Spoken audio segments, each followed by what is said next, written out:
luz roja.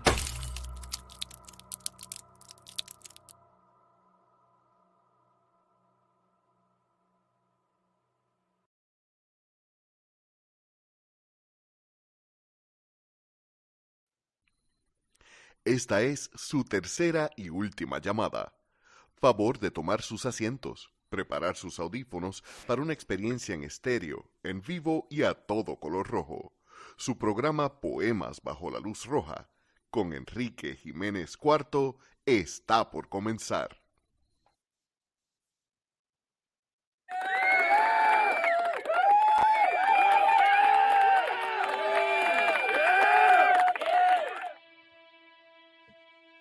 Muy buenas noches y bienvenidos a Poemas bajo la luz roja.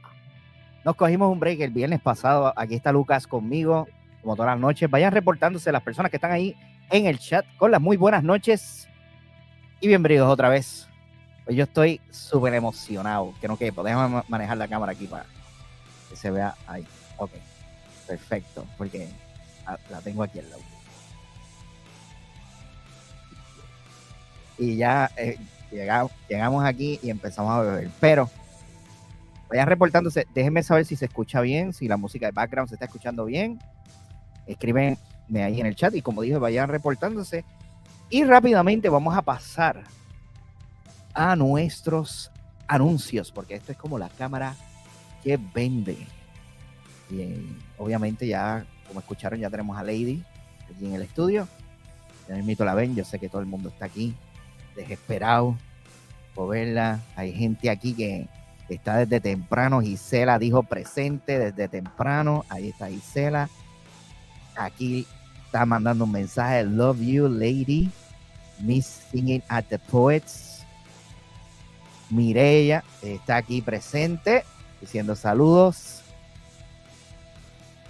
Aquí está Créditos diciendo muy buenas noches. Y aquí está Nicole Ureña, nos está viendo desde Facebook. Y si no lo sabían, pues esto se está transmitiendo en vivo y a todo color rojo desde Facebook, YouTube, que estamos ahora, y Twitch. Así que estamos modernos con Twitch, estamos modernos ahí. Pero nos pueden ver en Facebook también. Dejen su like, recuerden suscribirse. Pero vamos para, ¿verdad? Para los anuncios de siempre. Recordándoles que Poemas bajo la luz roja se ve todos los viernes a las 10 de la noche. ¿Sabes cómo tú puedes ayudar a este programa? Bien sencillo, bien sencillo. Aquí debajo de mi micrófono está mi primer libro que se llama Apostolados Depresivos y otros poemas. Y aquí al ladito está El Gallo en Palo Seco. Que ambos están disponibles, mira ahí, en Amazon. Pero El Gallo en Palo Seco, está también disponible en el Poet Passage de El Viejo San Juan. La presento yo mismo. Estoy bien emocionado aquí. Estoy bien emocionado. Está en casa. Y entonces, recordándoles que se pueden suscribir a este canal de YouTube. Si no lo han hecho todavía, dejen su like, pueden poner su comentario y suscribirse. Y bien importante, pero no está de más, recordarles que este programa es para adultos. Si usted es un chamaquito, no se quede sin autorización de un adulto. Aquí podemos hablar malo, ¿ok? Pero este programa va, ¿verdad? En Spanglish en el día de hoy, en la noche de hoy.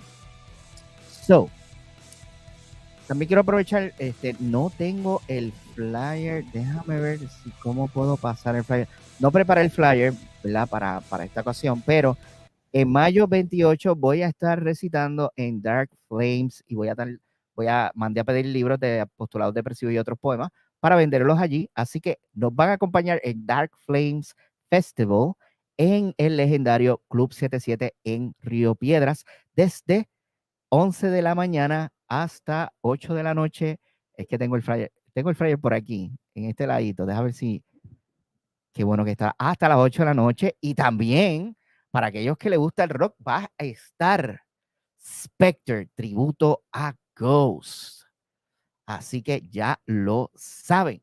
Y con ese último anuncio, ay, Cristo, mira si llegaron los cuervos, espérate. Si esto, ay, bendito, si llegaron los cuervos. Y sigue llegando. Oh, Tarik también está ahí, pero dame un brequecito para poner los cuervos aquí, porque el Son of the Cuervos is here. Llegaron los cuervos. So, y entonces también está por aquí Tarik. Tenemos que reunirnos, Tarik. Y ya que veo Tarik, Obi, graba las voces. Graba las voces. Vamos aquí a poner el mensaje de Tarik. Llegamos pueblo de Puerto Rico. Bad Bunny te voy a dar duro. Why you say that? ¿Por qué tú dices eso, Tarik? Come on. Por lo menos llegaste y te disfrutaste los anuncios. Por lo menos llegaste. Pero vamos al último anuncio de este segmento y cuando regresamos con la poeta puertorriqueña, Lady Lee. Espérate, vamos a hacerlo aquí, espérate. Con la poeta puertorriqueña, Lady Lee Andrews. Así que preparen los aplausos ahí para que cuando regresemos de nuestro anuncio, y esto es otra forma, este anuncio es otra forma de que ustedes pueden ayudarnos a este programa, comprando la mercancía de Hoy se escribe y del Gallo en Palo Seco. Así que cuando regresamos con la poeta Lady Lee Andrews. Hola, mi nombre es Enrique Jiménez Cuarto y soy el único Enrique Jiménez Cuarto en Facebook y en YouTube. Quiero invitarte para que pases por mi tienda El Sarcófago en Vaira Style para que consigas mi camisa del Gallo en Palo Seco, que es la que estás viendo allá atrás y es la que vas a ver modelándose aquí. Ahora bien, ¿quieres apoyar el movimiento de los poetas? Pues lo que necesitas es la camisa de Hoy se escribe. Así que date la vuelta, apoya lo nuestro. Representan las cuatro esquinas.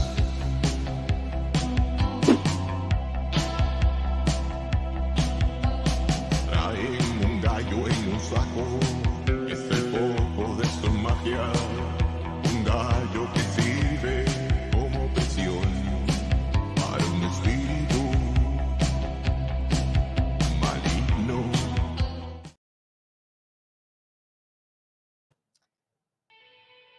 Y estamos aquí de vuelta. Voy a poner la musiquita de background. Ya me explicó Tarik por qué su comentario. Hazlo un poquito más aquí. Sí, mano, yo vi eso que pasó con Bad Bunny y parecía un muñeco de trapo cuando lo empujaron por primera vez. Lo vi en todas las redes sociales, eso se soltó. Estaban ahí cazando la pelea, ¿verdad? Porque obviamente WWE lo que quiere es cazar más puertorriqueños para que vean, ¿verdad? Porque esto es un buen mercado de lucha libre. Y pues yo vi cuando lo empujó y parece un muñeco de trapo. Hizo así, como Street Fighter. Cuando ganan en Street Fighter, que hace, así fue que hizo. Pero búscalo, está en las redes sociales, búscalo. Pero mi gente, ya estamos aquí en este momento. Aquí sigue llegando la gente, están poco a poco. Muy bien. So, gracias por estar aquí todo el mundo. Recuerden suscribirse si no lo han hecho, pero llegó el momento. Aquí estamos aquí. Yo quiero que todo el mundo ponga en el chat esos aplausos, porque tenemos a Lady en la casa.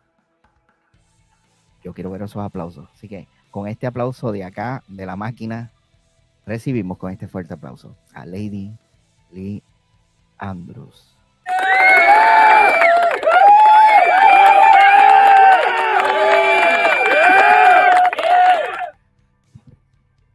Haz el test.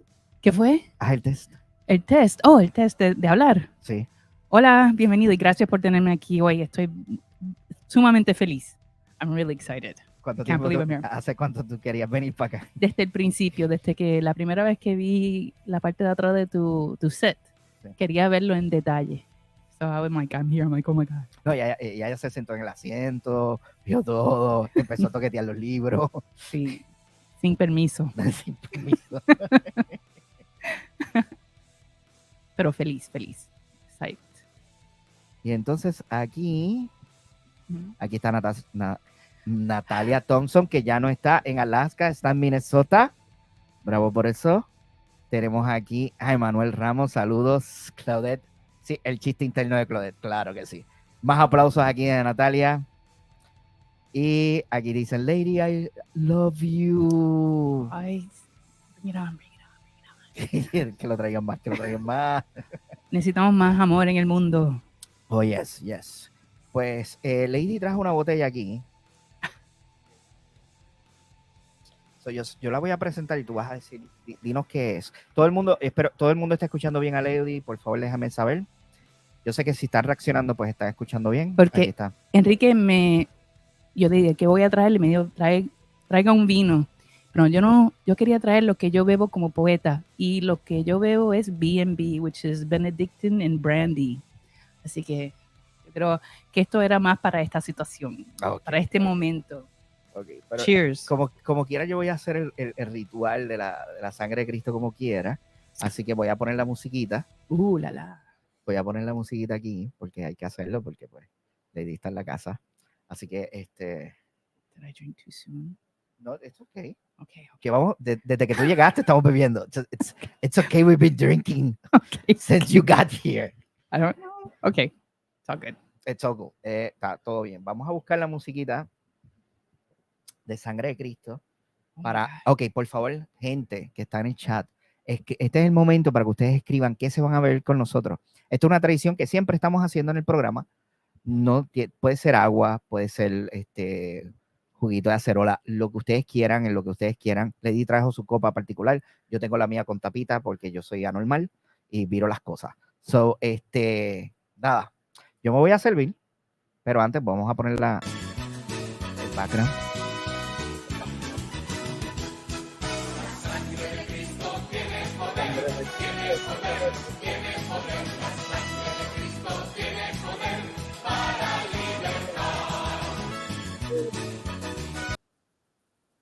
Y ahí, ok, vamos a hacer que haga ruidito esto, va a servirnos, pero aquí, no, esto no puede ser mucho porque si no, me voy a caer por las escaleras. ¿Quieres que te eche más? No, you're fine. Okay. Yeah, I'm fine. Ok, pues entonces, gracias a todo el mundo por estar aquí. Sí, aquí Vicky Pérez dice que eso se ve bien rico. Coca-Cola Cero está bebiendo Emanuel. Gracias por comentar. Ok. Vamos a hacer el brindis. Raise your glasses. Ok. Para todos ustedes que están aquí en el chat con nosotros, para nuestra invitada y para todos aquellos que están allá afuera trabajando a esta hora, cuidándonos. Esto es la sangre de Cristo. Salud.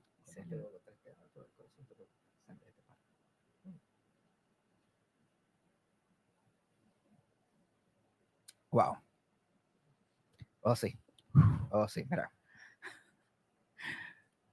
Ay, Cristo, ¿dónde puse la tapa? Está.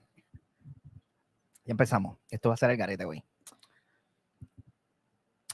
Te agradezco mucho. Esto sabe riquísimo. No sabía de la existencia de esto. Esto nos va a poder escribir. Aquí vamos a estar hasta las 15, pero vamos a empezar. Aquí nos están diciendo, Eduardo, estoy bebiendo Sprite. Tony Joe, que siempre está por ahí, dice salud. Nos vimos en Instagram y por eso llegaste. Lo sé. So, ¿cómo te sientes, Lady? ¿Estás contenta? Yo estoy súper... ¿Cómo me siento? Exacto. Yo me acuerdo de que el viernes pasado yo pensaba que era hoy. Ajá. Y ya estaba lista para llegar aquí y me llamaste, me dijiste, Lady, es el domingo que viene, es el viernes que viene. Me pasó otra vez, que mi cabeza no, todas las cosas que están pasando en mi cabeza, estoy feliz de estar aquí. Quería ya que el momento viniera. So I was like anxious, I'm happy. I'm really happy to be here. It's just really cool. Todos los poetas deberían de querer venir para acá. Yes, come here. It's cool. It's cool. Y si ella lo dice, porque pues. It's cool. Pues. So, yes. Let's begin. Okay. When was the first time that you wrote your first poem? Yo estaba en primer grado. Ahora no me digas cuál es el poema porque no me acuerdo del poema, pero sí sé que fue para mi graduación.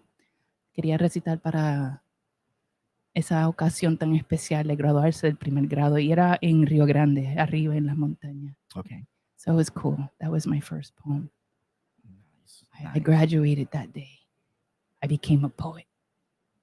Did you recite it in the class or something? Sí, lo recité en la graduación, aunque no voy a decir que la culpa de mi madre no estaba 100% feliz, pero sí llegué a recitar el poema. La razón es porque para entonces todas las madres tenían que comprar un material, llevárselo a otra madre para que hiciera el traje de la graduación. Okay. Y mi mamá, como conocía a diferentes personas, ella no quiso llevarla o llevarme a donde la madre que iba a hacer el mismo traje para todos. Ella quería hacer uno diferente. Y yo siempre, desde niña, he querido ser igual. Mm-hmm. You know, I want to be included. I want to be like everybody else. Y no, tú no eres como todas las demás. Y me llevó, y el traje era bello. Era, se llama Jürgen Wagner, y es un traje de princesa. Yo no sabía, porque el material era amarillo y like banana yellow, was ugly. Okay. Pero él lo que hizo con ese traje, yo me quedé como que enamorada, pero aún así estaba triste porque no iba a ser igual como todas las demás. Y claro, pasó lo que yo pensaba. Todas las otras nenas del salón como que, ay, mira esta. Y me puse triste y era momento de recitar el poema y lo hice, pero no estaba 100% porque ya por el mismo traje me excluí. You know, they took me out and now like, oh, so I was alone on my graduation day, but that was the day I read my first poem in public. So. And when was that experience, it keeps ongoing from the first time you read something? Because for me, when I have my first chance to read in public was in a university that same day that I met Lionel, the first day. What a blessing. The first day. So since I read that, I'm still here like 14 years later. We're still on it. So how is it for you that, I mean, it was bad experience because you weren't shown, but then you keep going. Well, how that happened? No, it wasn't a bad experience. All right. It was an experience. All right. Not the way I wanted it to be. Gotcha. Yeah. But I still accepted the blessings that surrounded it. You know, right. Even at a young age, I've always been aware of my surroundings. And I'm like, well, no puedo hacer nada. Así que tengo que aceptar lo que hay en el momento y seguir con un paso al frente del otro. Right. Y así es la vida.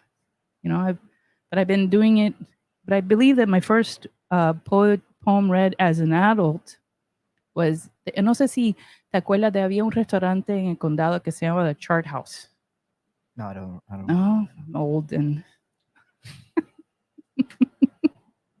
The Chart House was right in front of the DuPont Plaza.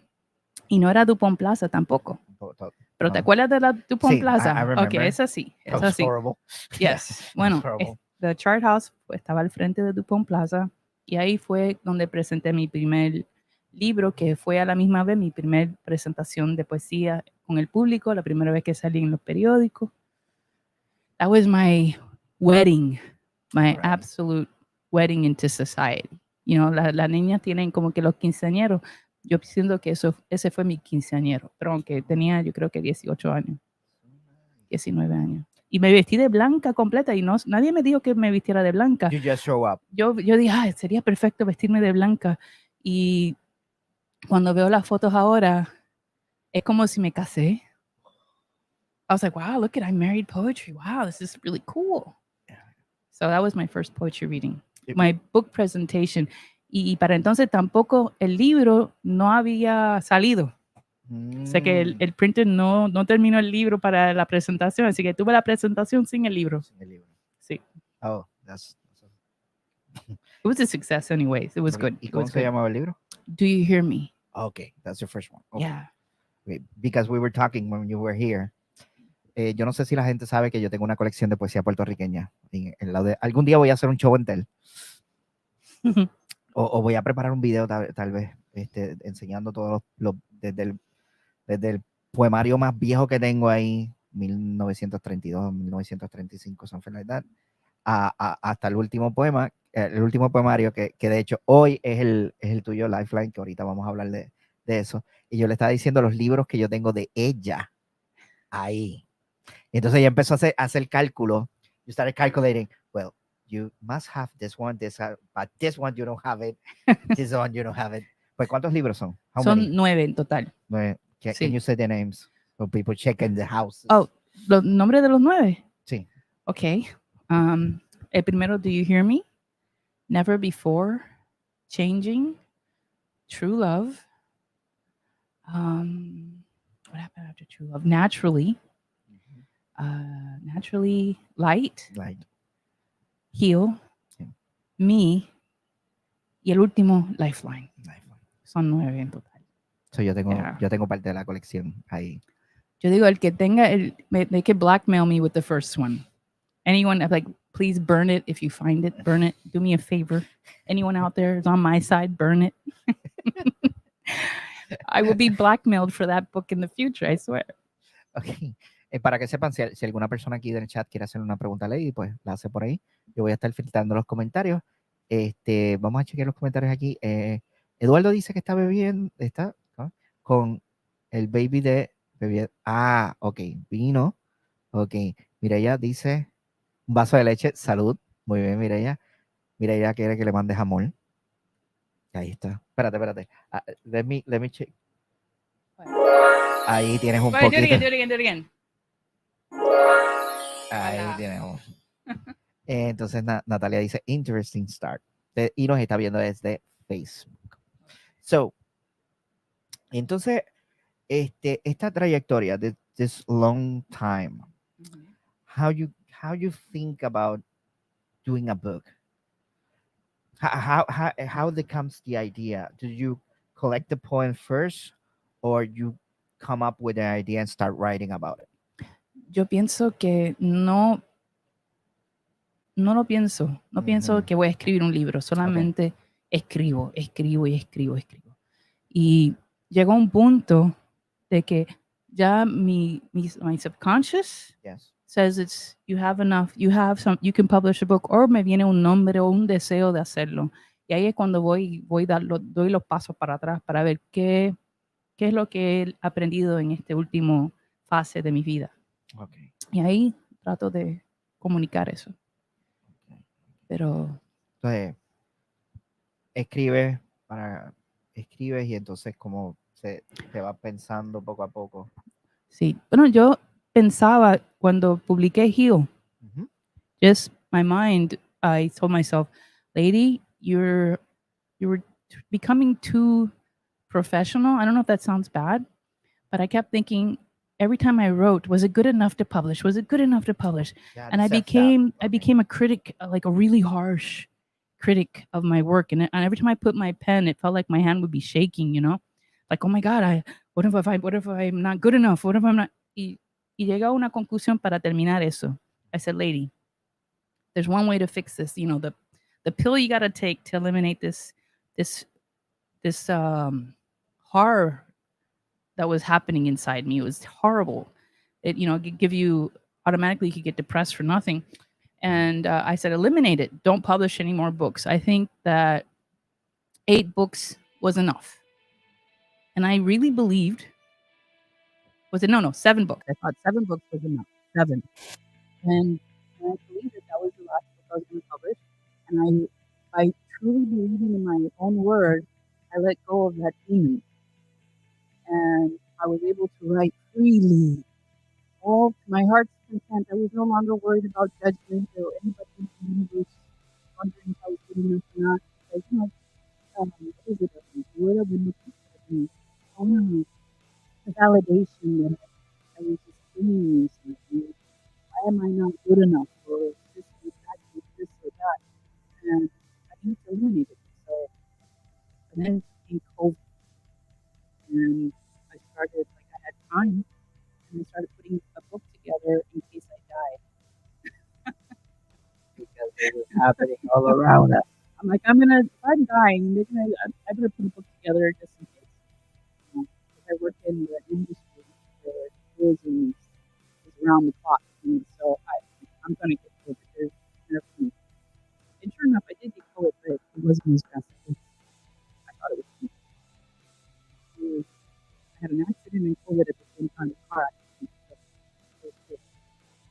Because I didn't know if what I was feeling was a car accident or what I was feeling was COVID. So neither of them had power.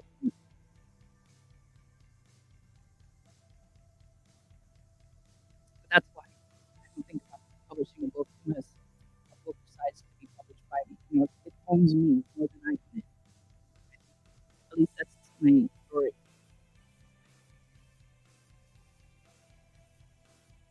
So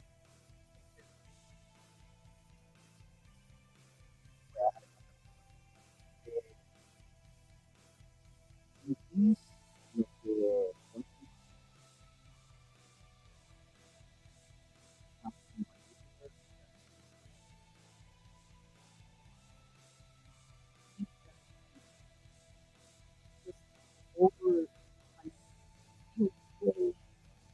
I am a vessel of energy. If I don't write, I'm going to explode. I need to get it out of my system. So I literally write to live. I write to survive. I write to be who I am today. Otherwise, I don't have anyone else to talk to, really. Okay. These much like, and the paper's there. So give it to me. And I'm there for the paper's there for me. And it's a release. It literally is a healing process. All right. Yeah, I think the same.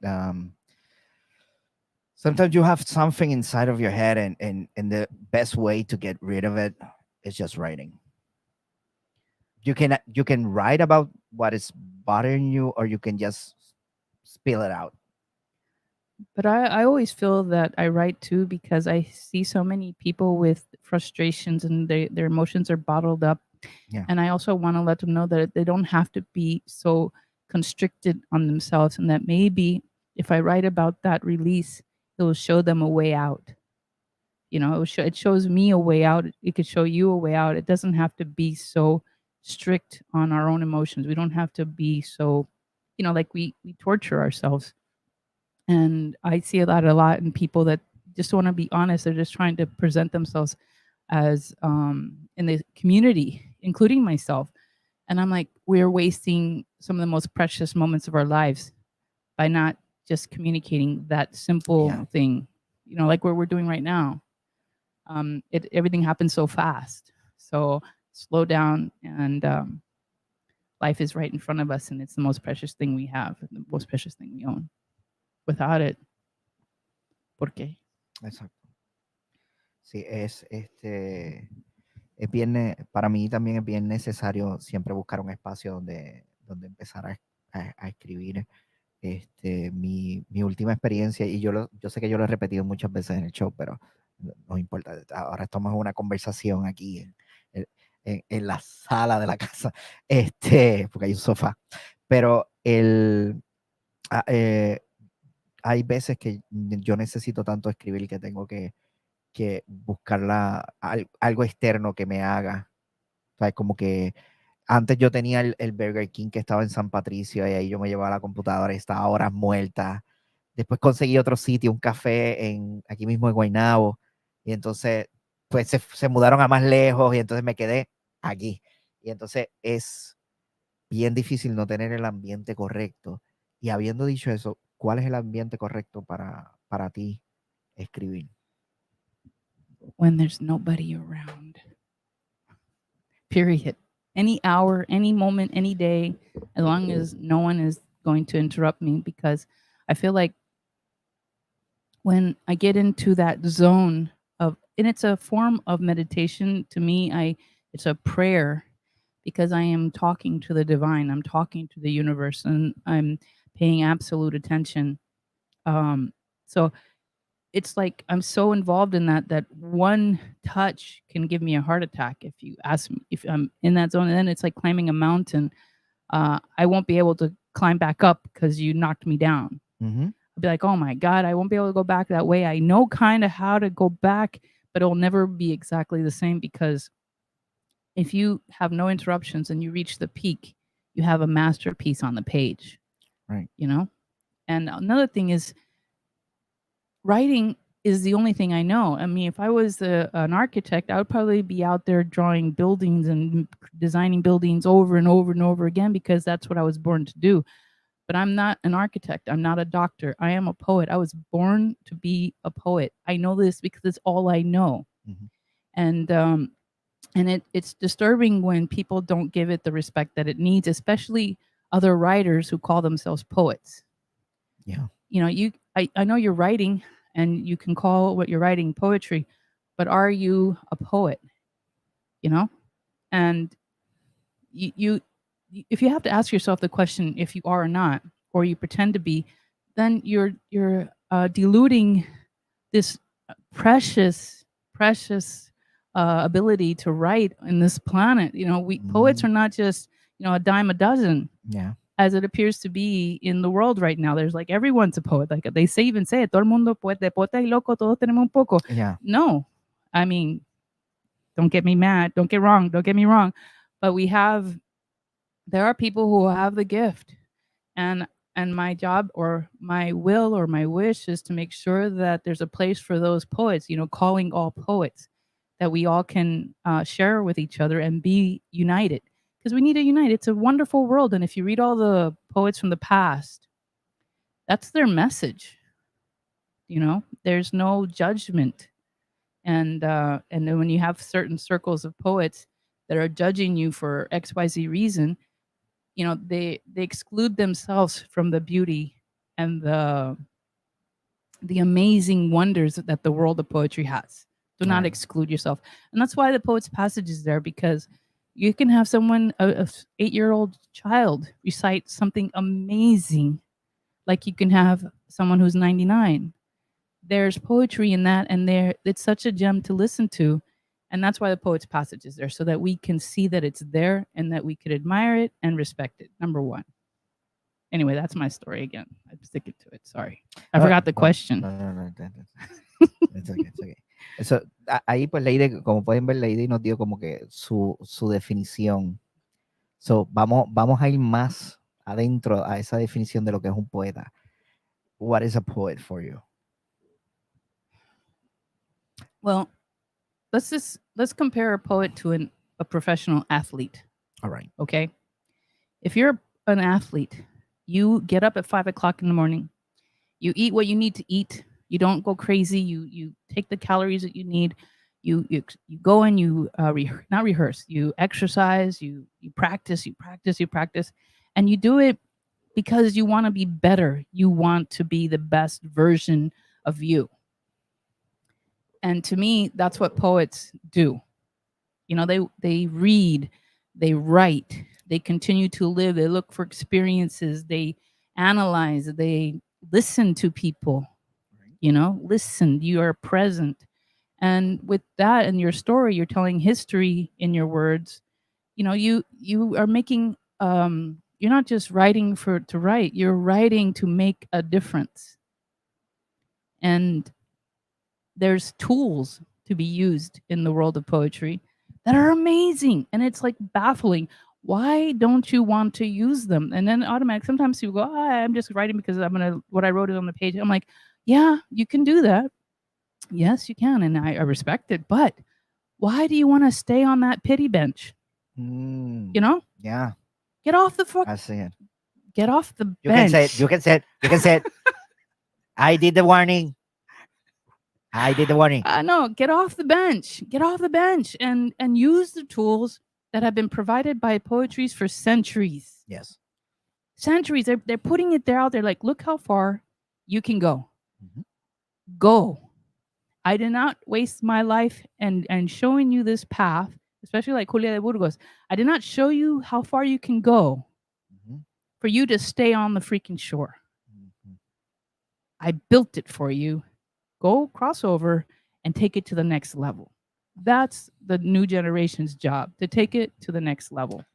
Yeah. You know, if you're an athlete like Simone Biles, She took it to the next level. If you're gonna try, go all the way. Otherwise, don't even try it. Yeah, I mean, no, but trying, it's rehearsing, trying. It's doing the exercise. Yeah. Doing the work. I remember this one writer. We were discussing poetry, and I was like, listen, you are a storyteller. You're a novelist. Mhm. These are not poems. These are stories that have been chopped up into a format that is a novel. Sí, narrativo. Yeah, I'm like, it's not bad. I mean, it's not like, but if you're asking me, is it poetry? No, it's not. And then he answered to me, he's like, yeah, I write poetry because writing novels is too hard. So this is the easy way out. And I'm like, oh my God, you don't know what you just said. Stabbed my heart a couple of times. That hurt. I was like, oh. It's like, no. Got it. It's a poet is a poet, a novelist is a novelist, and so forth. That's I'm sorry, but don't be. This is the truth. And if I get you won't judged by it, well, no. No. Poetry is really, really hard. It's hard. And if it's simple on the page, if someone who knows the tools and knows all the ins and outs of poetry can read a poem and go, oh my living God, look what this poet did. Amazing.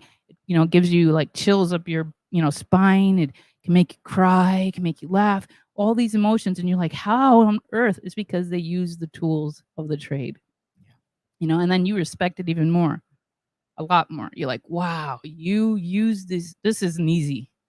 And you made it look like it was like if a breath of air, So it was cool. And I like that. I seek that when I read poetry. And I read poetry a lot.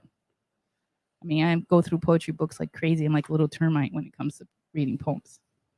And that's why she was standing over there with my collection, naming and not reading the title. And I know this person, still alive. No, this one is dead. I'm still alive. This one is dead. This is still alive. I know this one. I know this person. No. She was doing all. Si lo hubiera dejado mucho tiempo, hubiera cogido y sacado todos los libros ahí a saber. I would have put them in alphabetical order. Yeah, because they're not. They're not.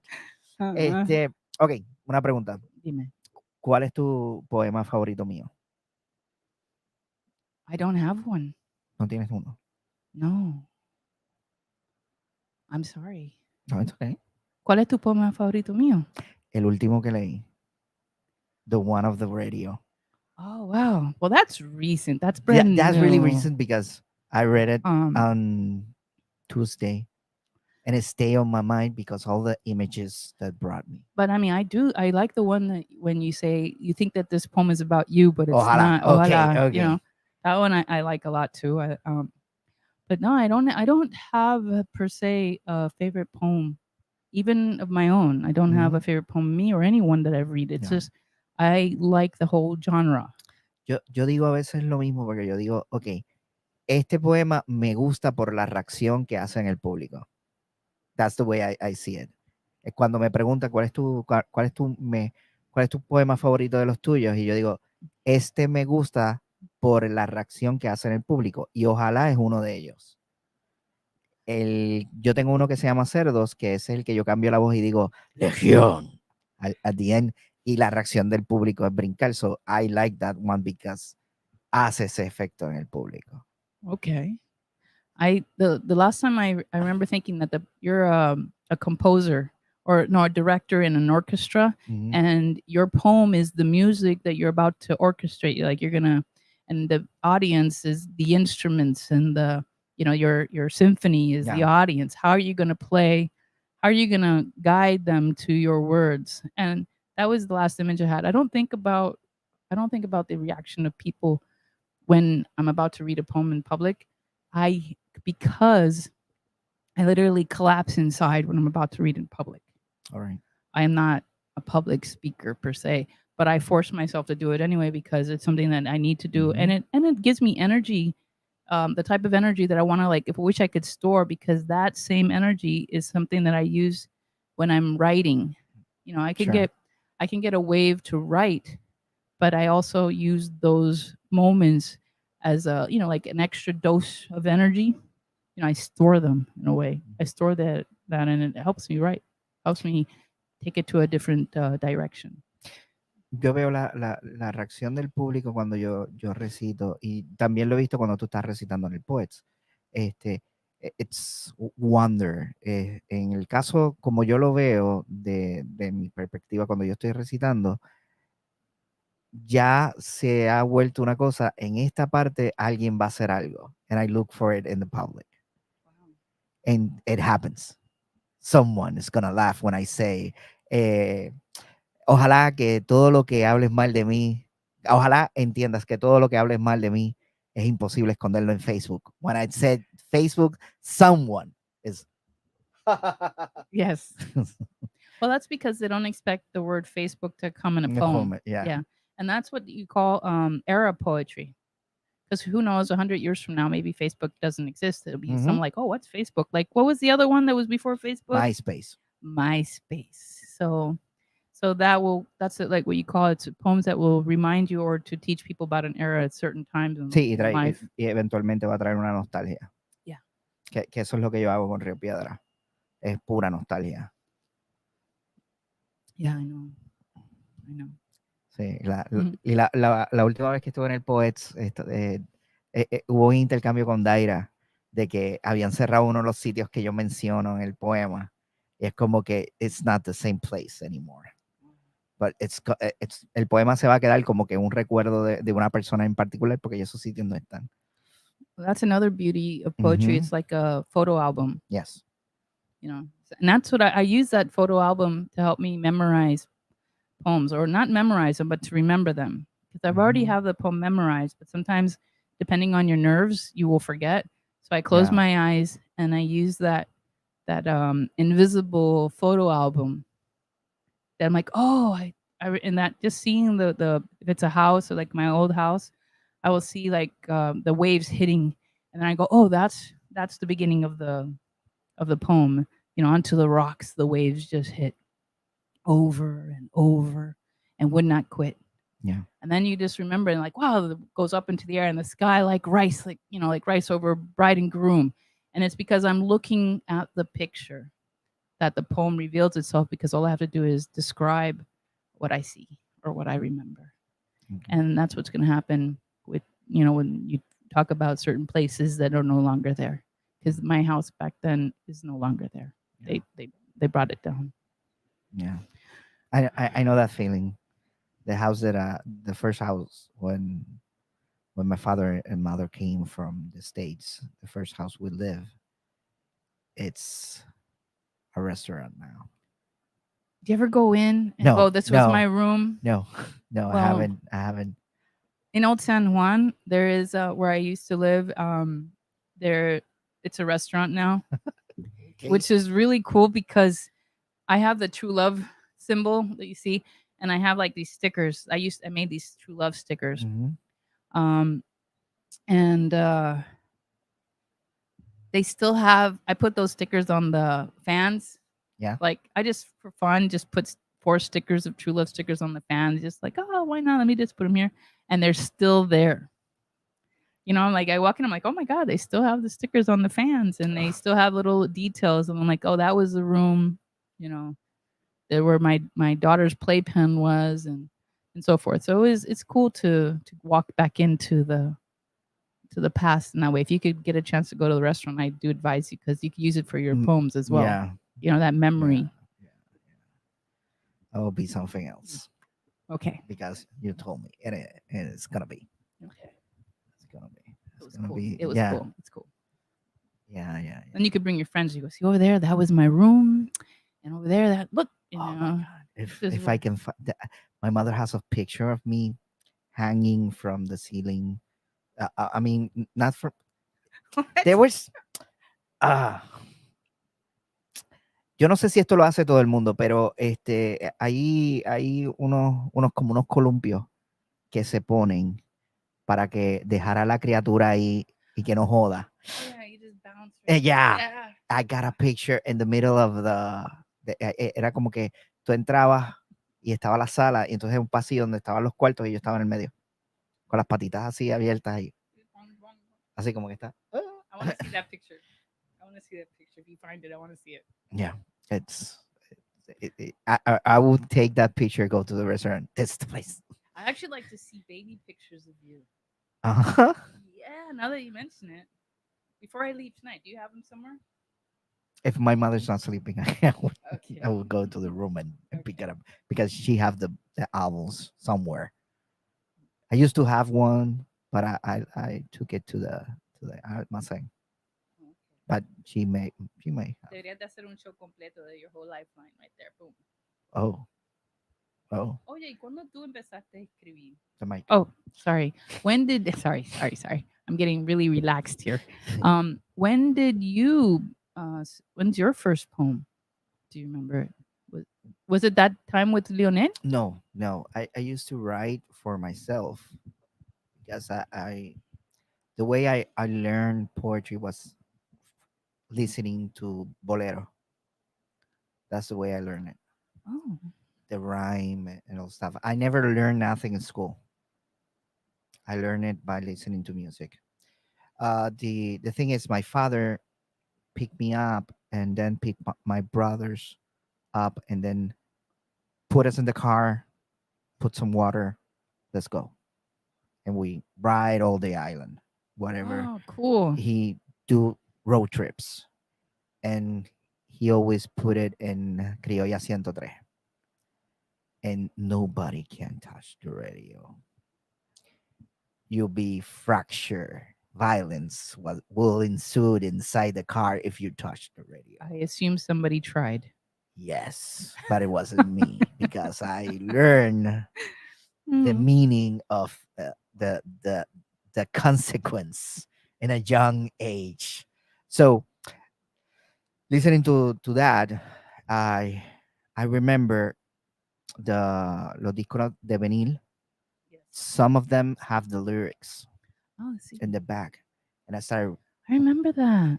sometimes in the back, or sometimes they were When you took like when you took it libreta. out, Yeah, it had like it had a notebook in its side. Yeah, yeah. I remember that. Some discs Wow. open up, and they have the lyrics of the Mhm. song. So I kind of Wow. I learned that structure, and then I did have some libretas with some small poems. Do you still have it? No, Oh. they throw it off. I don't know why. But then in the university, a girl told me there was gonna be a competition de literatura, and she told me you should write a poem because porque para ese tiempo existían unas revistas de poesía, poemas románticos creo que se llamaba, y lo vendían en la farmacia. Y yo como yo estaba esto un poquito más atrás, volviendo atrás, yo estudié teatro en el colegio. So I took those books and I started to try to memorize some of the poems so I can, how you say it, woo the girls in the school. Funcionó, ¿verdad? Yeah, yeah. Pero de hecho, la chica que me dijo que fuera a competir salió conmigo, so it did work. Okay. So I made this poem, El Ángel de mis pesadillas. That's the name of it.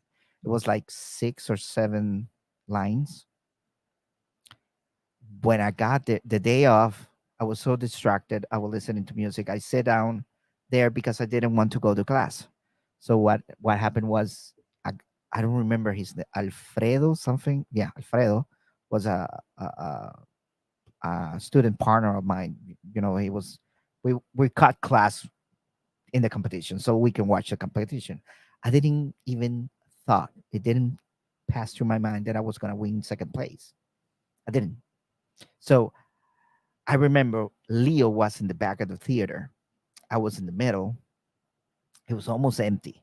Those competitions in the university is almost empty. So I'm sitting there.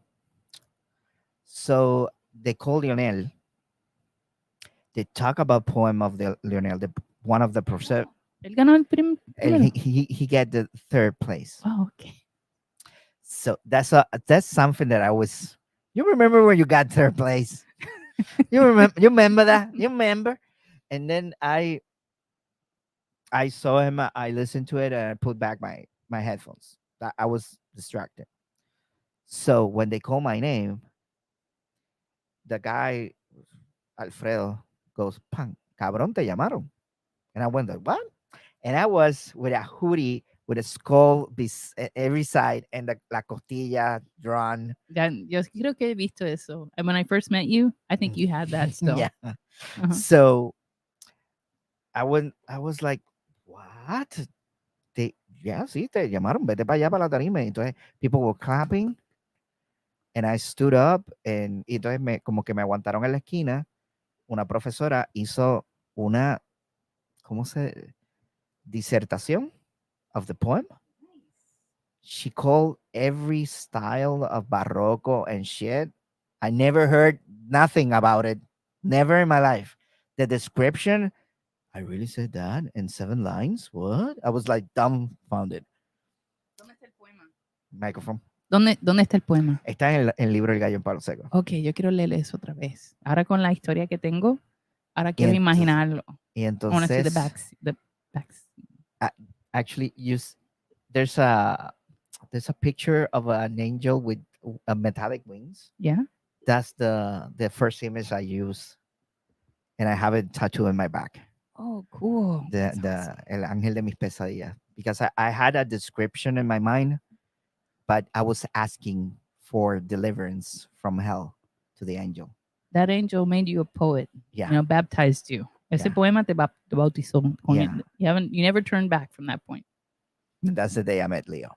So the thing is that I was dumbfounded looking at the professor, and it was like 3 pages. He wrote about a 7-line poem. ¿Y tienes eso también? No. Qué malo. Y entonces ella, I remember she talked about Barroco style, Mhm. something. That's the only thing I remember now. But I was like, all that for 7 lines? And they told me, you read it, please.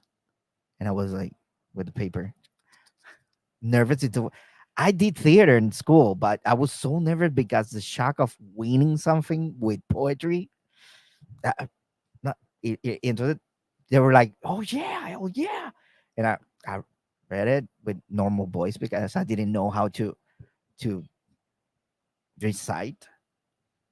And then I sit down. And the funny part of all this, the way I met Leo, was the first prize, first winner, right? The first place, I mean.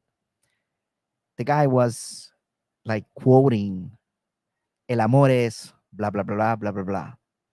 El amor es blah, blah, blah, blah, blah, blah. And when he finished, someone said, and I imagine behind me, or I remember it like that, ese no es el asistente de la profesora. Oh. Parece que Leo lo escuchó también. And he was furious. He was mad.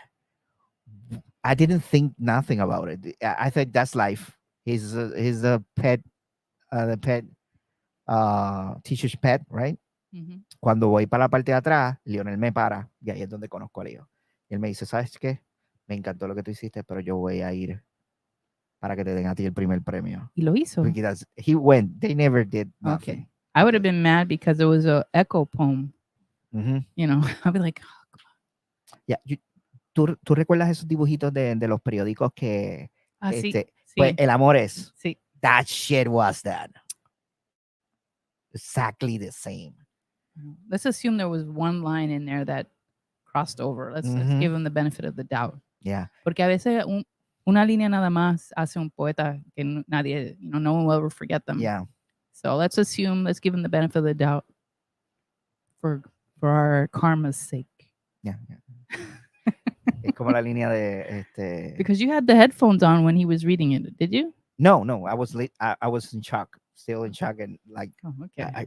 Y me dieron un certificado. I don't know where that shit is, pero me dieron un certificado y todo. And I was like, what do I do with this? I was dumbfounded. And then Leo stopped me, and he made me go with him to the office of Asociales. Well, I need Leo next to me more often. And Y entonces él estaba peleando ahí solo, pero caso le hicieron. Cacho, no.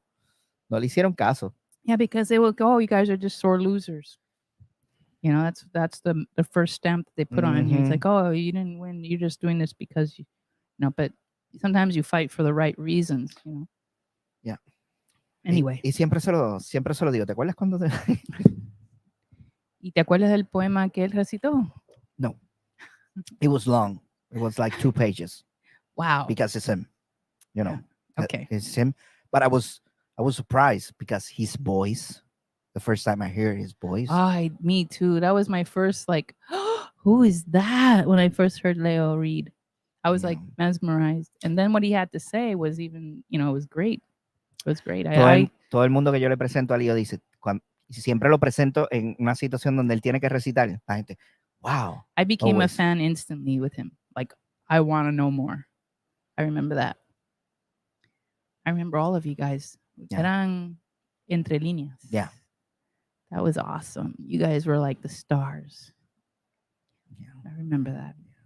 The first, the OGs in my world. Okay. You know, in my world, you know, you guys were the OGs. Because everybody else I think it was the first time. I always knew individual poets, but I think that was the first time the concept of a group of poets came to life in my world. And then, of course, others, maybe you gave them the idea, I don't know. But then others, I started noticing that others had these groups as well, all the way to La Oveja Negra. You know, it was like, became a thing. Yeah. And it's so sad that it died out, you know? That happens. I learned that everyone have their own thing because we were so different from each other, but it did work because we entertain. Yeah. We entertain in substance and quality. It was, all of us were good. You were taking poetry to the next level. You were taking it out of the slums, you know, of not ignorance, but you were showing that poetry has a value to it that's also entertaining, and you learn at the same time. It was wonderful. I loved it. I loved all of you guys. Whenever you performed, I was like, oh my God, I want to be a part of this group. That's so cool. And yes, I think after us empezaron a salir un montón de grupos después de nosotros porque vieron el ejemplo y que funcionaba. Lo que pasa es que you have to see it not as a collective, you have to see it as a band. You have to think as a band, and everybody have to work for the same object. We didn't have that. That's why. I think that one of the reasons, what I've seen so far, is that the moment relationships, because there's a lot of poets getting, you know, it's a lot of energy. We're very emotional. We're very like extreme. Oh yeah. And the moment two people in that circle or in that group start seeing each other, it will divide the band. It will divide the group. And it has happened on every single group. The moment two get together sentimentally, it's just on countdown. It's just a matter of time before it just explodes and that's over. Listen to Lady. Escuchen a Lady lo que ella está diciendo. Si ustedes van a hacer un grupo de poesía, estructúrenlo como si fuera una banda. Yeah, have them sign an agreement that you will not have any relationships between each other. Yeah, because it hasn't failed. Mm-hmm. I mean, seriously, the moment I'm like, oh no, you guys, what? They got, oh no, and I'm like, oh well. And then when they have one or two shows, I know it's the last shows, and sure enough, I could bet money on it. It's always the last. Now I do hope out there somewhere you guys prove me wrong. I want to be proven wrong because these groups work and they're amazing and they bring a lot to the table. Yeah, you know, it's great. It's a change. Yeah, and you have to keep it up. You know, it's a lot of work. And yeah, it's a sacrifice. Yes, it is. And it's what we're doing was so fucking different from, because the first few times we started to present ourselves, we coordinate, let's go to the poets. We coordinate, let's go to this place. Everybody was, what the fuck is this? Yes. The reaction was what the fuck is this? I never seen this before. Esto es poesía coreana. ¿Qué es esto? What you do? And well, we all different, and we that was the beauty of it. You each one of you targeted, and not maybe not purposely. I don't know if there's a difference between a slam group of poetry and what we had here or what we have here in Puerto Rico. Mhm. Is that it wasn't a competition, it was just an experience. All right. And that experience allows everyone to be a part of it in in a more like humble way. So each one of you, if you liked goth poetry, there you had the goth poet, you had the romantic, you had the rhymer, you had the religious, you had a touch of everything for men, for women, for children.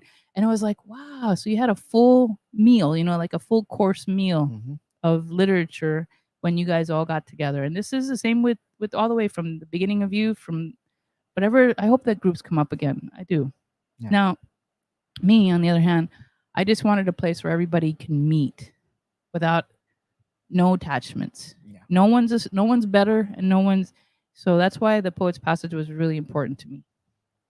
So the question is, since we're getting we just passed the hour, but the question is, when the poets starts, when the Poet's Passage start. The Poet's Passage really started, of course, in my imagination. All right. The best place in the world, the largest place in the world is my imagination, or our imagination. And the reason why it started being created in my mind is because I always wanted to belong. Mhm. And everywhere I went that had the word poetry attached to it, I had this illusion or this dream that it was a place that welcomed all poets. And it was never that. It was never, there was always this whole list of rules. And I never could live up to any of those rules. I didn't have any. It was, let it be academic or political or whatever reason. I was like, oh my God, I'm a mystic poet. I talk about nature mostly and love. And this back then, still in a way, love is a cliche. But I believe that love is what moves the world, and we need more of it. And that's the power that I have, is the love that I believe in. Yeah. So that keeps me going forward. But I just wanted a place, and like I kept looking for this idea that was in my head in every place I went, until one day I'm like, lady, you keep looking for something, but it's in you. So create it. You're never going to find it anywhere because obviously it doesn't exist. So I started dreaming it up. And I'm like, if I had a place for poets, what would it be like? What do we deserve? What do, because some amazing, like Ángela María Dávila, for example. Right. I had the blessing to know Ángela María Dávila as a child. I was a child, and I was just completely in awe of her reciting. Amazing. And I, as a kid, I would look around and go, why isn't the world respecting her? This is a Puerto Rican treasure. And this is without any education of real poetry. I was a kid, but I was already aware of like, this is gold. And no one is respecting it. So, and since I had her on such an altar, I was like, what does someone like this deserve? If I had the ability to give Ángela María Dávila a stage, what would it be like? Mm-hmm. And I started dreaming of a place for poets by poets, and little by little, I dreamt it, and I believe that if you keep talking, speak it into existence, it will come to be.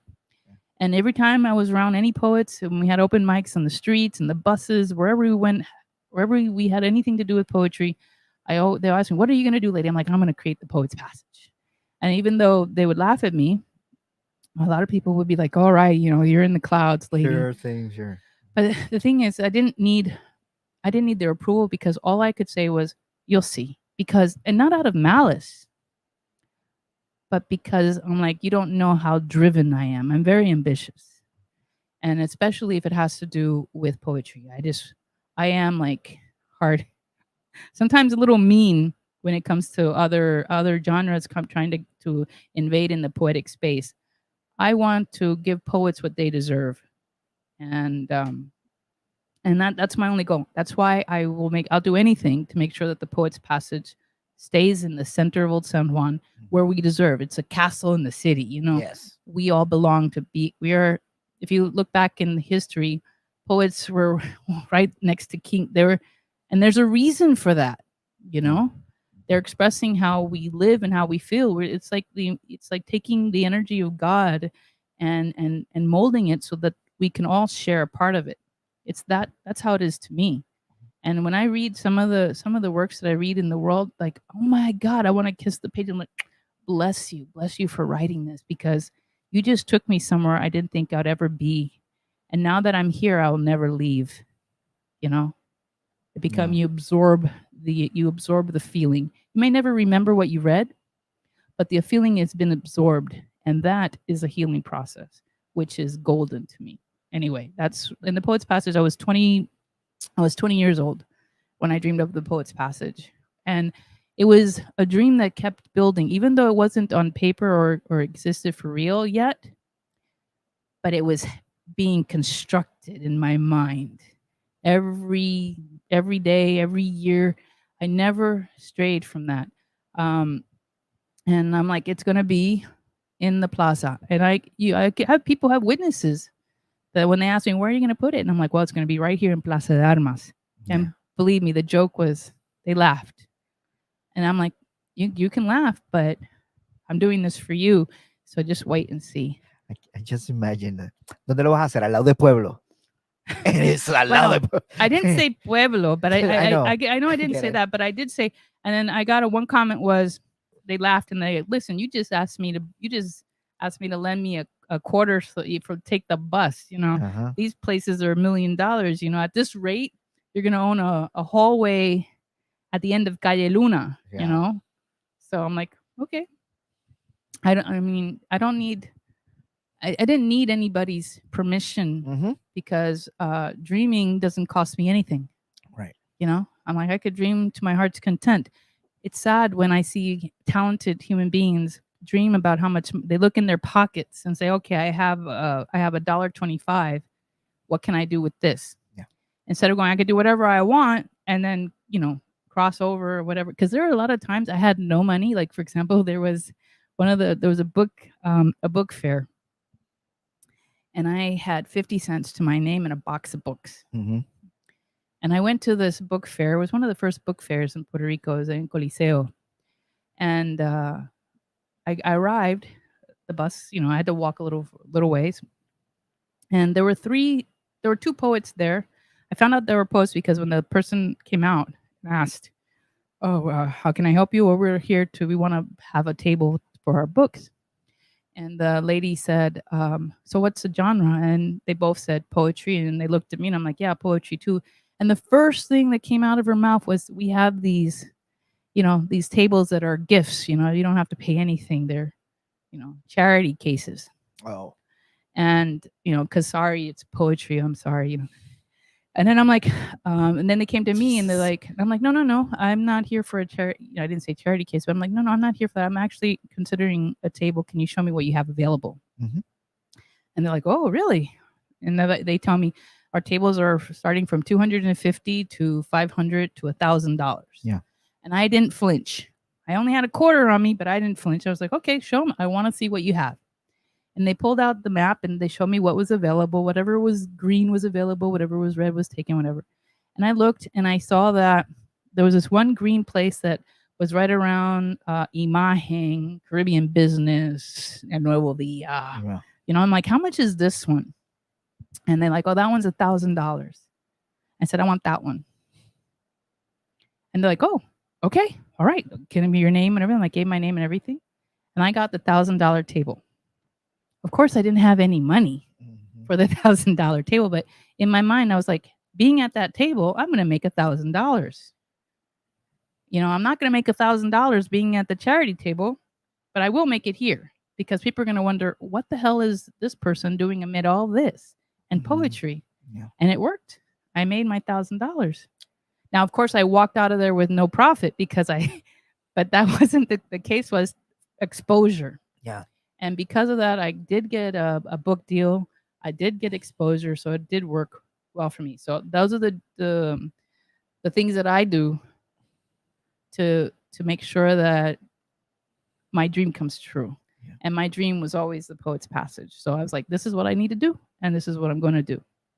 And that's and I kept it going That's amazing. till this day. But it's real. It's real. It's amazing. But I did that the same with buying the building, the same theory. I'm like, I'm gonna buy a building. I have no money, but I'm gonna do it.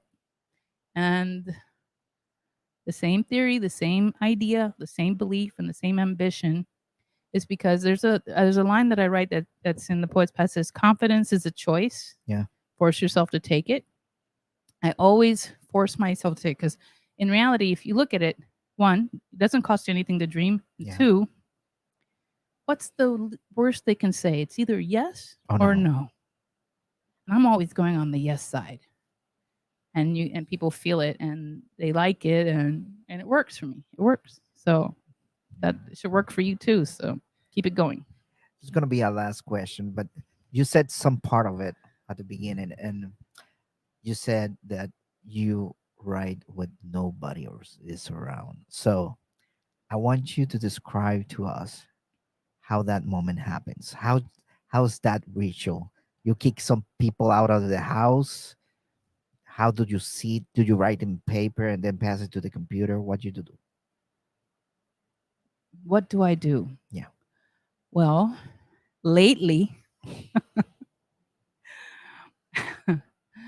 there's just so much stress that I need to disconnect. So I have a little extra help medically. I have I will take like a quarter piece of a gummy, so that I could stop thinking about the people that I work with and stop thinking about the life around me and start analyzing, or not analyzing, just feeling me. And then I go into a prayer mode. Now, I am lucky enough to live in a house where I have 2 gamers, which means you are living alone. Yeah.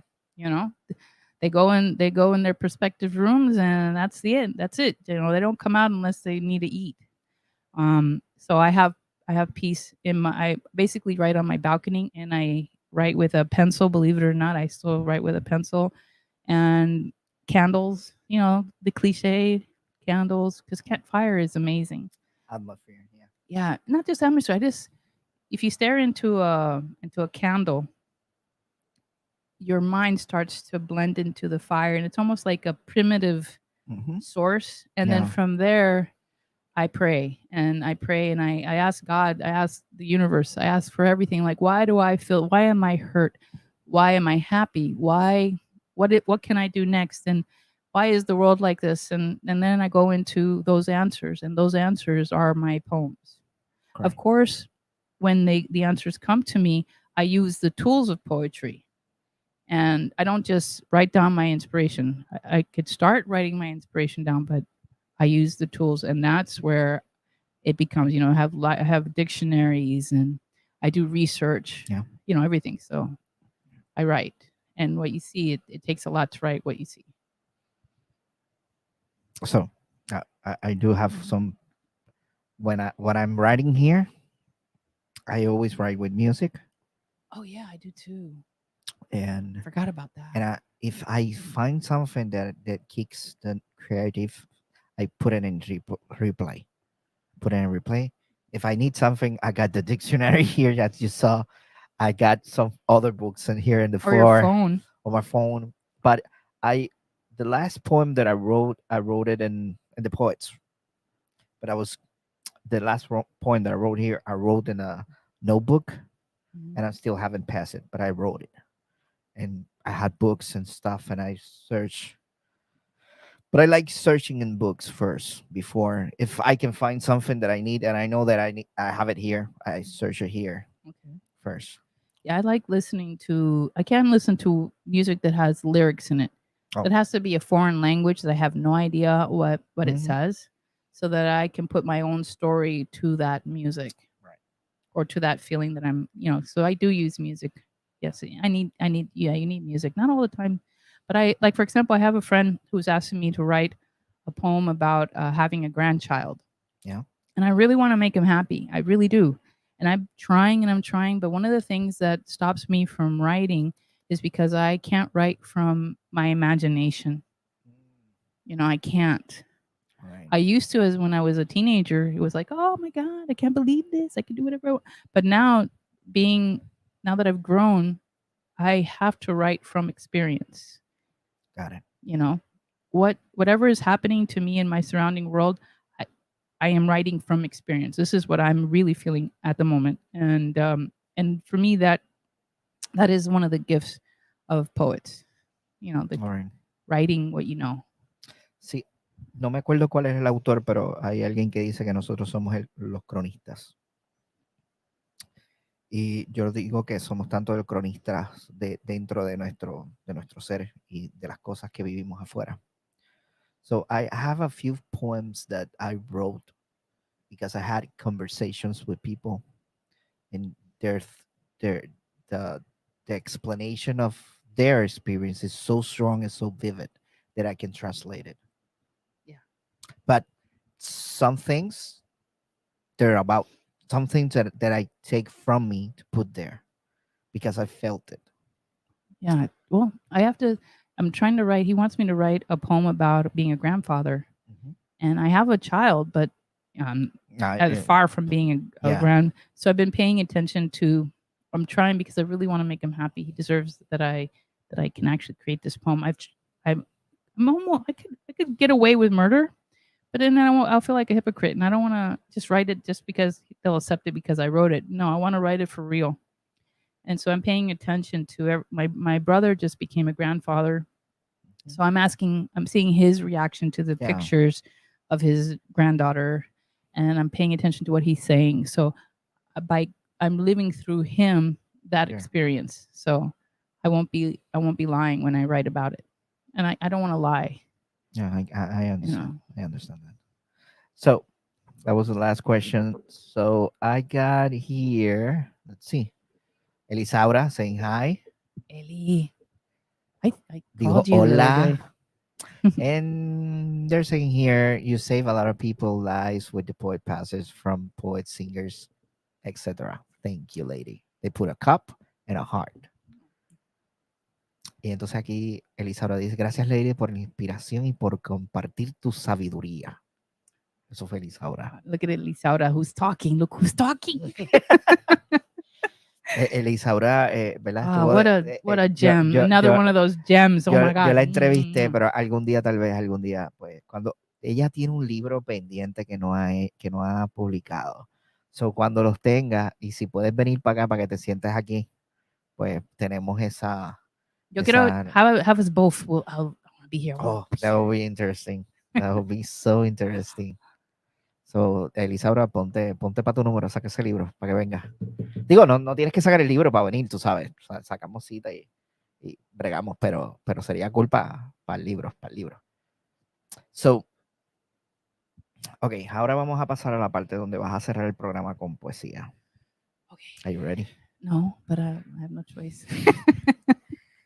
So, mi gente, quédense ahí. Yo voy a poner el video de los últimos balazos. Cuando regresemos, Lady nos va a deleitar el cierre del programa de la noche de hoy con sus poemas. Y pues también quiero que incluyas del último libro que está disponible en el Poets. Okay. Si puedes leer ese, el de radio, que es el que... Lo voy a leer, te lo prometo. Fue bien...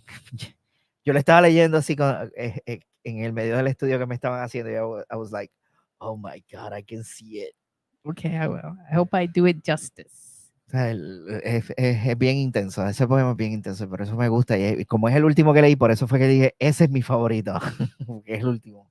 So, nada, mi gente, ya ustedes saben que vamos para los últimos balazos de la noche aquí con Lady Lee Andrews. Así que no se vaya nadie. Regresamos con más en Poemas Bajo la Luz Roja.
back.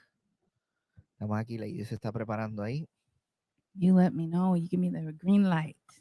Ok. La gente está ready en los comentarios. Yo creo que sí. El Isaura puso muchos corazoncitos ahí. Por lo que dijimos, pero sí. Hay que repetirlo. El Isaura. So, Okay, so yo me voy a quedar aquí en cámara porque I want to see it. Porque lo tengo aquí. but you're gonna stay there, right? Yeah, You're not going anywhere. Okay, I'm not going anywhere. All right. So I actually thought when I came here, I needed to read the poems from the black pages. This is, this is Poema Bajo la Luz Roja. So I was like, I gotta be morbid and gothic. So I'm gonna start with a couple pages from me, my pre-last book. Okay. I'm broken. It hurts to acknowledge the truth. Who would have known, soft-spoken as I am, broken? Each piece suspended in time, frozen. Parallel echoes of mine, unspoken and sublimely guess, out of reach. A mirror facing each, all broken fragments of my inner peace. And that's one.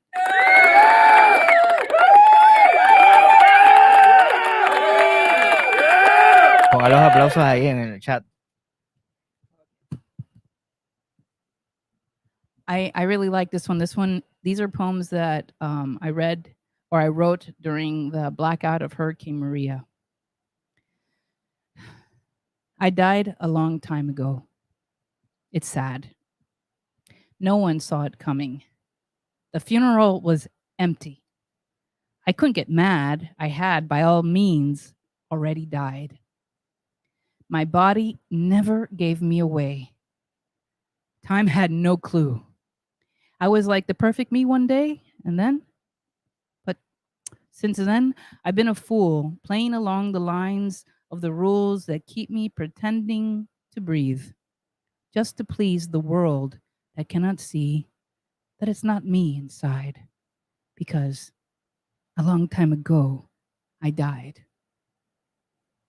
That's poem number 2. Aquí están aplaudiendo. Okay, so we're gonna skip to Lifeline, which is it has to do with the war that's happening right now in Ukraine with the invasion of Russia. And this first poem, it's called "Hear Me" because this was the first time that that I kept hearing these cries from another world, from another dimension, and we just happened to be on the same planet. Voices cross the ocean, almost tired, silent. They weep at my shore. The loss of life is rising and gripping the core. The illusion of truth is broken behind the scene of lies.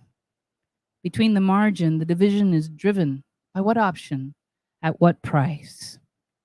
The color of their tongue runs blue, a dry white stillness of ashen blood and course upon the floor, washing up their soul's remorse of war. And Enrique's favorite, right now, at least, the one that mobilization. And this poem, this moment really affected me. I was just like, oh my God, this is really happening. They started taking people from their homes, young men, just taking them. This is mobilization. Listen to your boots stomping out your hearts.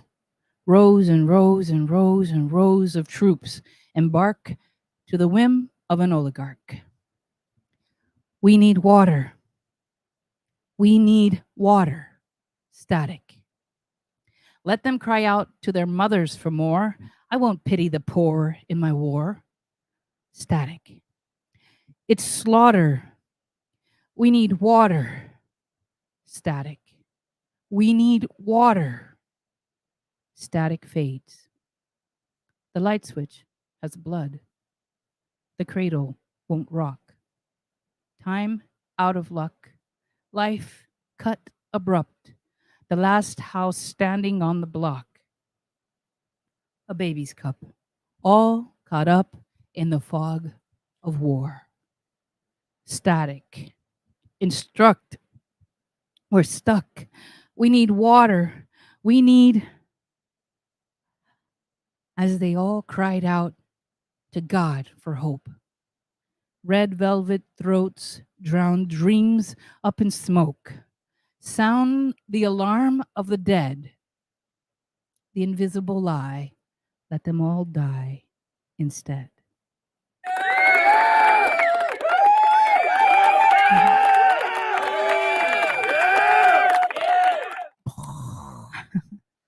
Yo leí eso estando en un hospital en el auxilio mutuo. Me estaban haciendo unos chequeos y entonces estaba así leyendo y había, como estaba acostado en una cama, había una cruz en la pared y es como que, oh my God. Y con todas las imágenes, por eso es que me encantó tanto. This happens to be the nicest poem in the book. This is, I've read so far, how many? 4? This is number 4? Yeah. Okay, 4. And this is the moment where the spirit takes on to the next life. This is when they, it's my spirit. So when I'm a spirit, will I flow through the water, invisible? Will I join the color's gentle light before the day? Will I expand with the stars? Or be the breath the universe exudes? Where will I be me again? Will I shrink? Will I be an ethereal idea of a muse? When I open my eyes, will I be confused? By feeling the wave of God, will it induce the peace of heaven? Will I be present? Will I linger in your mind under imaginary birds flying across the sky? A stroke of paint in a painter's eye? Will details reveal the magic? Will I be lost? Will everything be dark? Quiet? Loud.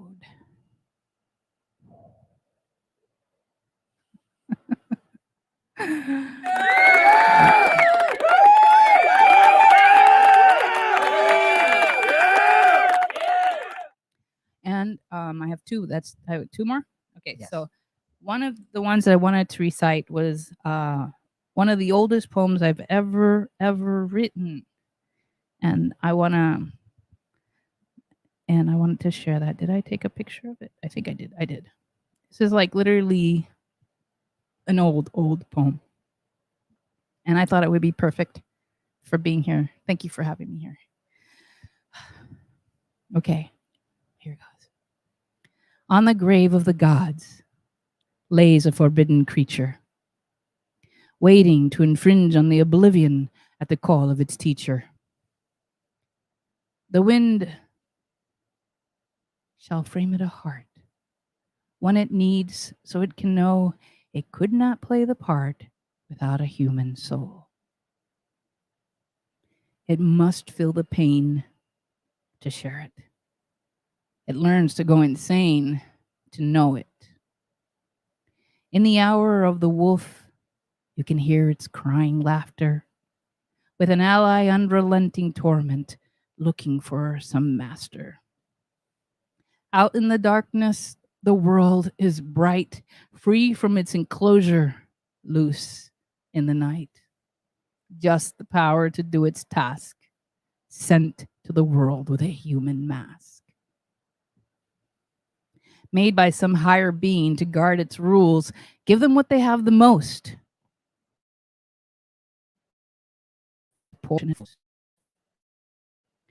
Eerie beings. Let them stay with their chosen feelings. Death is the heaven from the virtuous well. What a noxious balance in the heart is the hell.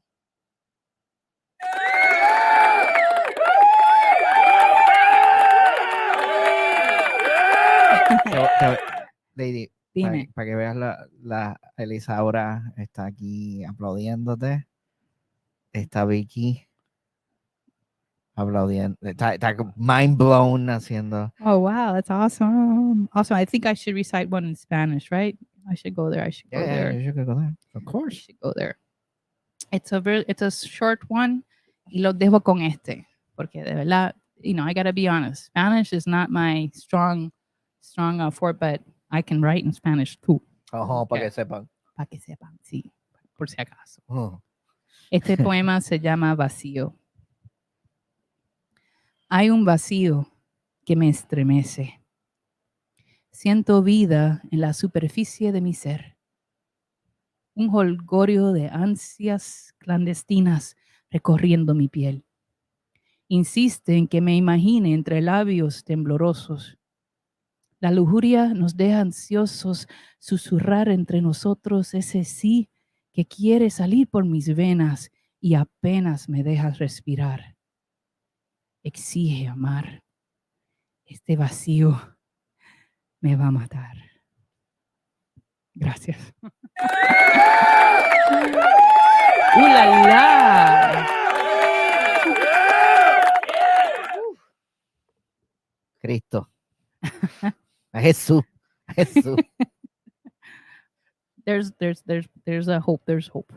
No. There's potential. Potential. I have potential. Lots of potential. Aquí está Elisa ahora con sus copitas ahí en salud. Obi Wolf está ahí poniendo muchas caritas así. Como que, oh my God. Oh my God. Oh my God. Ay. Ok, ya estamos aquí al final de este programa y le voy a pedir a Lady que pues diga unas últimas palabras. ¿Qué tú le dirías a una persona que como estábamos discutiendo ahorita, de que para nosotros, si tú escribes, una persona que escriba, fine, tú escribes poemas, sí, pero ¿cómo tú puedes motivar a alguien que sea completo? ¿Qué tú le dirías a alguien que you need to be complete? Para poder escribir poesía, Exacto. tienes que sacrificar. Si es demasiado fácil, no lo estás haciendo bien. Es difícil. You gotta sacrifice and give it everything. Y lo más importante para mí, si es algo adentro de ti que no quieres que nadie sepa, esa es la primera puerta que tienes que abrir. Eso es lo que tienes que escribir de eso. Porque si dices, no, estás muy privado. No. Eso es lo que tienes que escribir. Si no lo estás haciendo, entonces it's all in vain. Todo en vano. Write your deepest inner secrets. Y si lo haces más, te va a salir más fácil y vas a ver que tus palabras van a llegar más lejos. Palabras sabias. I hope so. De la ninfa de los bosques mágicos. Bueno, a mí me falta un montón. Macho, pero me falta. Quiero ser más. For everybody else y más por Puerto Rico. I gotta put Puerto Rico on the top of the list. All of us have to put the Puerto Rico at the top. We're working on the it. Best. We're working 100%. Bueno, mi gente, ya llegamos aquí al final. Bien importante, les voy a recordar que el domingo 28 de mayo voy a estar en Dark Flames Festival en el Club 77 de 11 de la mañana a 8 de la noche y va a estar la banda Spectre Tributo a Ghost allí, entiendo que a las 5 es que van a tocar, pero llégale temprano para que me vean ahí. Voy a pedir libros de apostolados depresivos y otros poemas, así que se supone que me lleguen el día 11, así que va a haber, porque ese libro se agotó, van a haber libros allí, voy a estar vendiendo libros, pasen por ahí, voy a tener un turno en la tarima para recitar allí en el Club 77, así que dense la vuelta por allí en el Dark Flames Festival, el 28 de mayo de 11 de la mañana a 8 de la noche. Creo que lo dije bien, me memoricé ya la actividad. Va a haber lecturas de tarot, va a haber mesas con diferentes cosas, inciensos como va a haber de todo. Así que dense la vuelta por ahí por el Club 77 Y si me ven, pues me saludan y se tiran una foto conmigo. Eso es nada. Y bien importante, terminamos siempre este programa con la siguiente palabra, bien importante. Recuerde esto. Hoy se escribe para que mañana te lean. Así que dile adiós a la cámara, Lady, que nos fuimos. Nos vemos en la próxima. Próximo viernes. ¿Cómo prepararse para un huracán? Prepárense, porque ya estamos entrando en la temporada de huracanes. Nos vemos el próximo viernes.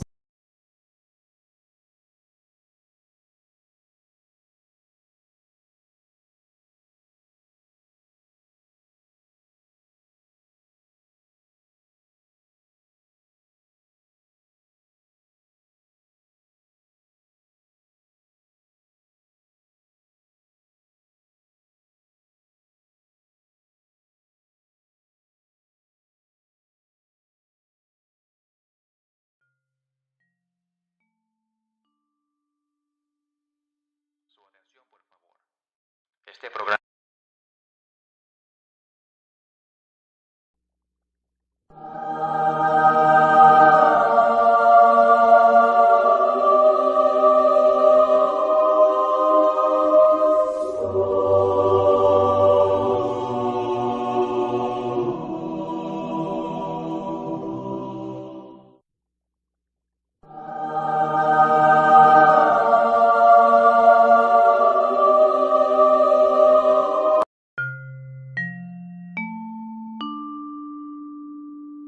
Su atención, por favor. Este programa Poemas bajo la luz roja acaba de terminar. El poeta Enrique Jiménez IV has left the building. Gracias por sintonizar y buenas noches.